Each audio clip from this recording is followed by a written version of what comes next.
Selamat pagi sahabat Dronska, apa kabar pada pagi hari ini? Semoga sahabat dalam kondisi sehat dan baik. Sebelumnya saya ucapkan selamat Hari Raya Idul Fitri bagi sahabat Dronska yang merayakan. Berjumpa kembali dengan kami dalam acara Bincang-Bincang sama Doi. Dalam beberapa waktu ke depan, saya Anggun akan menemani sahabat sekalian berbincang dengan Dr. Rahadian Singosancoyo, spesialis saraf Magister Kesehatan, Certified in Functional Integrated Dietary, secara langsung di ruang PKRS lantai 3, Gedung Twin Tower Rumah Sakit Dr. Un Kanang Sapi. Tidak perlu berlama-lama lagi, mari kita sambut dengan meriah Dr. Rahadian. Selamat pagi Dr. Rahadian. Ya, selamat pagi Mbak Anggun. Iya, selamat Sehat, Mbak merayakan. Anggun? Gimana dokter? Sehat-sehat? Alhamdulillah sehat. Selamat merayakan Hari Raya Idul Fitri ya dok. Ya, sama-sama. Iya, dokter sebelum kita Agak melanjut. kurusan tapi. Alhamdulillah Ya. dokter, wah seneng banget nih. Sudah di hari raya Lebaran, terus tambah kurusan gitu ya dok ya. Jempolnya. Oh gitu, baik. Iya sahabat Dronska, yang baru saja bergabung, kita nanti akan membahas tentang Lebaran bebas neuropati nih dok. Kira-kira di hari Lebaran yang ketiga ini mungkin sahabat Dronska ada yang merasa tidak nyaman begitu badannya. Nah, ini mungkin kita bisa ngobrolin sedikit neuropati secara umum mungkin dok. Kalau boleh tahu sebetulnya penyakit neuropati itu apa sih dok? Begini, sebelumnya kita harus mengenal lebih awal dulu ya, yang namanya neuropati itu merupakan salah satu sifat nyeri saraf sebenarnya. Nah, kita balik di awal dulu. Jadi nyeri itu kalau kita melihat waktunya itu ada dua, yaitu nyeri kronis dan nyeri akut. Nyeri kronis, nyeri yang dialami si pasien atau orang lebih dari 3 bulan. Kalau akut yang kurang dari 3 bulan. Nah, itu macam-macam. Ada nyeri kepala, luka habis kecelakaan, terus nyeri cancer atau nyeri dengan orang riwayat HIV itu kan banyak sekali. Nah, nyeri sendiri itu dibagi menjadi 3. Nyeri nociceptik, nyeri neurohepatik sama nyeri psikogenik. Nah, itu maksudnya kalau yang nociceptik itu nyeri yang ada sumbernya. Misalnya orang kecelakaan, orang kena pisau itu kan ada sumbernya tuh. Ada sumber sakitnya. Nah, itu namanya itu nociceptik. Kalau nyeri yang neuropatik itu nyeri yang mengiritasi saraf. Entah itu karena ada gula atau karena ada bangunan anatomi yang menekan saraf, terus yang bisa menimbulkan nyeri. Nah, sifat nyeri neurohepatik sendiri itu nggak jelas maksudnya kita tidak bisa menunjukkan lokasi atau wilayah nyeri dengan tepat. Misalnya nyeri di bahu menjalar sampai di tangan. Nah, itu juga masuk di nyeri ini yang neuropatik. Terus nyeri dari punggung belakang sampai ke kaki misalnya, itu juga masuk ke neuropatik. Nah, jenis nyerinya pun itu macam-macam. Ada yang seperti kesemutan, tapi intensitasnya jelas atau menusuk-nusuk itu. Ada yang seperti kena silet-silet itu juga ada. Ada yang sensasi seperti tebal. Terus Terus eh, terus sebagian orang ada yang merasakan seperti terbakar, itu juga ada. Nah, makanya kalau eh, kita mau ngomongin neuropatik nyeri itu sangat sangat luas. Yang menyebabkan pun macam-macam, bisa karena kecelakaan, bisa karena hormonal, bisa karena penyakit autoimun gitu. Ya, baik dokter, ini kan ada beberapa macam ya dok. Ya, misalnya neuropati yang karena hormonal nih dok. Kira-kira seperti itu bisa disembuhkan nggak ya dok ya? Ataukah memang ada terapi khusus dan itu harus dilakukan seumur hidup atau nanti misalnya sudah membaik sudah cukup begitu dokter? Begini, kalau yang namanya nyeri neuropatik itu kan efeknya. Jadi efek yang ditimbulkan karena penyakit primer. Nah, kita harus mengendalikan penyakit primernya itu dulu. Misalnya orang dengan kelainan endokrin atau hormonal, itu yang paling sering orang dengan kelainan gula ya. Orang kelainan gulanya tinggi, terus si pasien juga merasakan di kaki ini terasa tebel sekali.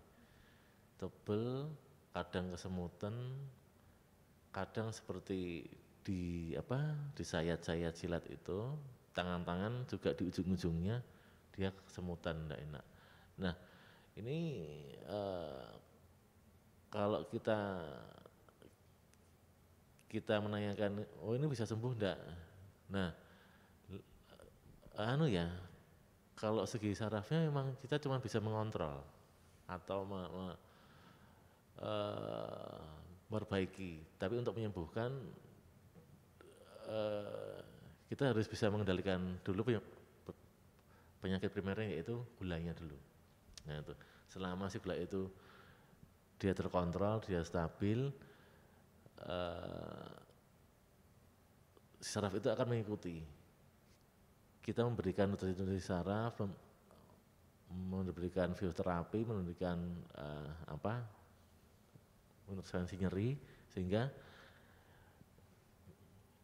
sensasi sensorik yang dirasakan akan semakin berkurang, itu aja.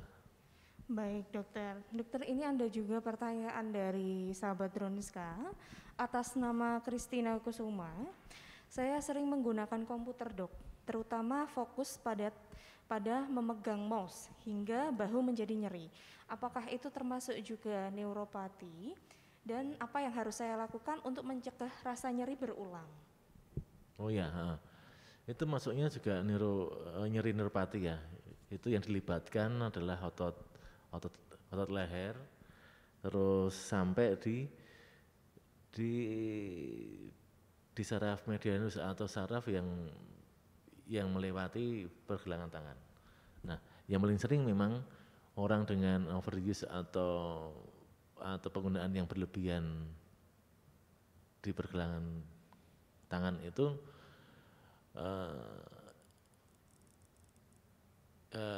yang dipengaruhi itu memang saraf medianusnya. Sensasinya di tangan itu seperti kebas, seperti kesemutan, atau di beberapa orang ada yang 3 jari, jempol, telunjuk sama jari tengah itu dia merasa nyeri. Nah, penanggulangannya memang ada beberapa cara ya. Ada beberapa macam cara, yaitu dengan fisioterapi itu juga bisa.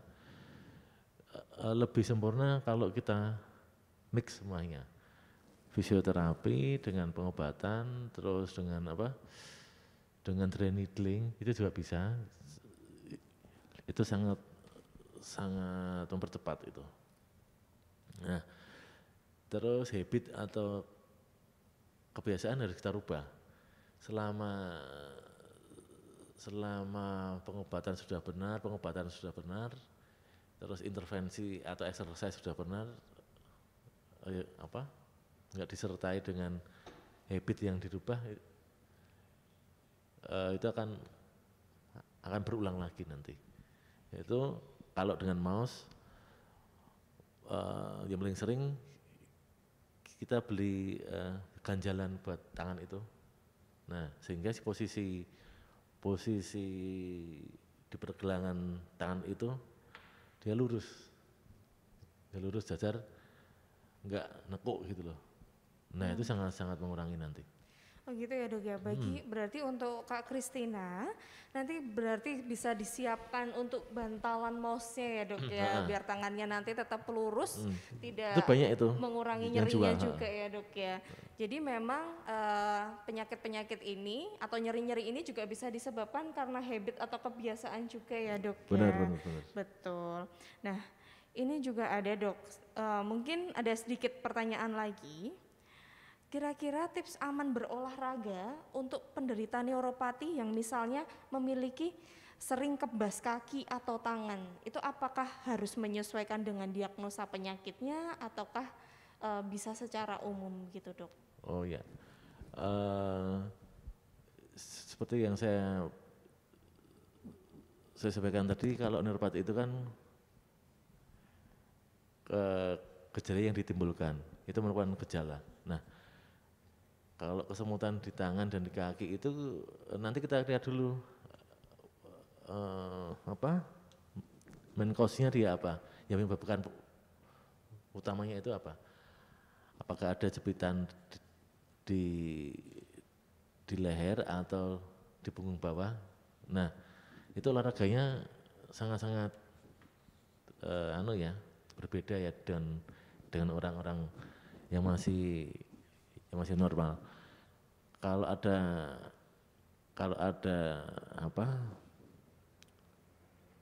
tekanan atau jepitan, itu kita menghindari olahraga yang sifatnya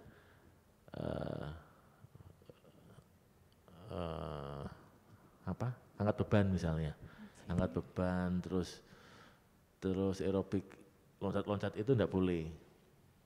Yang disarankan memang itu yang paling bagus renang itu. Itu yang paling aman itu memang. Misalnya nggak bisa renang, minimal ya sepeda yang kalau bisa yang sepeda statis. Karena apa? Karena kalau sepeda on road kita kan nggak tahu kondisi di jalan seperti apa. Kalau ada bumping gitu, nah itu akan memperparah jepitannya, takutnya seperti itu.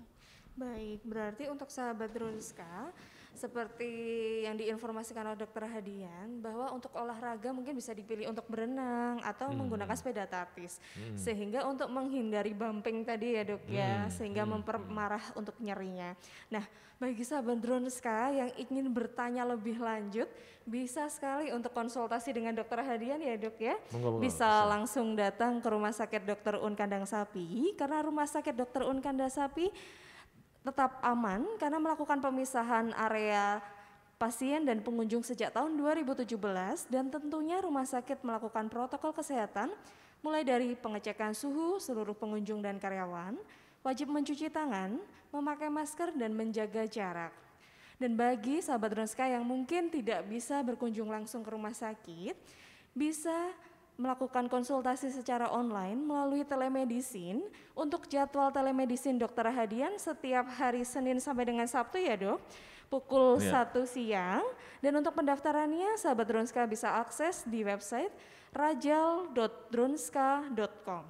Nah, untuk layanan obat sendiri, rumah sakit sudah memberikan layanan antar obat dan melayani pasien JKN, asuransi dan juga umum.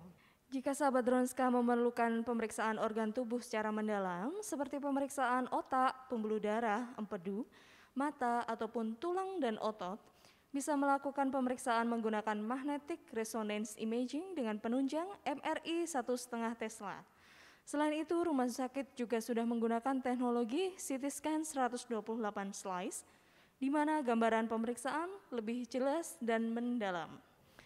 Nah dok, ini waktu kita kan sangat sedikit ya dok ya. Nanti untuk pertanyaan-pertanyaan rekan-rekan atau sahabat Drunska bisa ditanyakan melalui program Tanya Drunska. Jadi sahabat Drunska bisa meninggalkan pertanyaan di kolom komentar atau bisa juga di media sosial Rumah Sakit Dr. Un Kandang Sapi. Tidak terasa 20 menit sudah berlalu, kita berada di penghujung acara. Terima kasih untuk semua pertanyaan dari sahabat Dronska. Pemenang giveaway akan diumumkan setelah tayang live diunggah di Instagram TV @dronska. Jangan lupa untuk tetap stay tune di media sosial kami. Nah, jangan lupa di hari raya Lebaran ini bagi sahabat Dronska yang membutuhkan makanan diet, tidak perlu bingung lagi, bisa langsung melakukan pemesanan di Cafe Diet Rumah Sakit Dr. Un Kandang Sapi. Karena Cafe Diet melayani untuk menu rendah lemak, rendah garam, hingga diet khusus dan juga tersedia kue kering rendah kalori. Dan jangan lupa sahabat Dronska bisa membawa tumbler rumah sakit setiap tanggal 3 di setiap bulannya karena akan ada potongan 30%. Dokter, terima kasih atas waktu yang sangat singkat ini. Sama-sama. Dan sudah memberikan informasi yang luar biasa di hari Lebaran ini. Nah, di depan kita ini sudah ada sedikit kenang-kenangan dari Rumah Sakit Dr. Un Kandang Sapi. Semoga dokter berkenan untuk menerimanya ya dok ya. Ya, terima kasih, terima kasih. Sebentar.